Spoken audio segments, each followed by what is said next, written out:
আসছে এপিজে আব্দুল কালামের বায়োপিক নায়ক ধানুষ।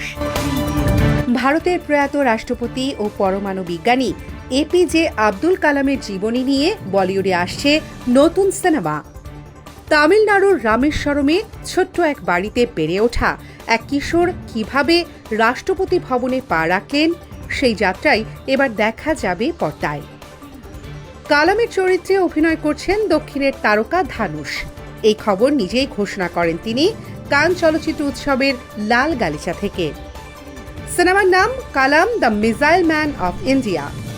সিনেমাটি পরিচালনা করছেন ওম রাউত। যদিও তার সর্বশেষ পরিচালিত আদিপুরুষ বিতর্কের জন্ম দিয়েছিল, তবে এবার তিনি ফিরছেন আরও ভিন্ন রকম এক গল্প নিয়ে। 1931 সালের 15 অক্টোবর রামেশ্বরমে জন্ম নিয়েছিলেন আব্দুল কালাম। ভারতের এক কিংবদন্তি বিজ্ঞানী হয়ে 2002 থেকে 2007 সাল পর্যন্ত রাষ্ট্রপতির দায়িত্ব পালন করেন। 2015 সালের 27 জুলাই মেঘালয়ের শিলংয়ে বক্তৃতা দিতে গিয়ে মৃত্যুবরণ করেন তিনি। সিনেমাটিতে উঠে আসবে এক স্বপ্নবাজ, সংগ্রামী ও মানুষের ভালোবাসা পাওয়া রাষ্ট্রপতির গল্প, যে গল্প আজও কোটি মানুষের প্রেরণা। Real link entertainment desk.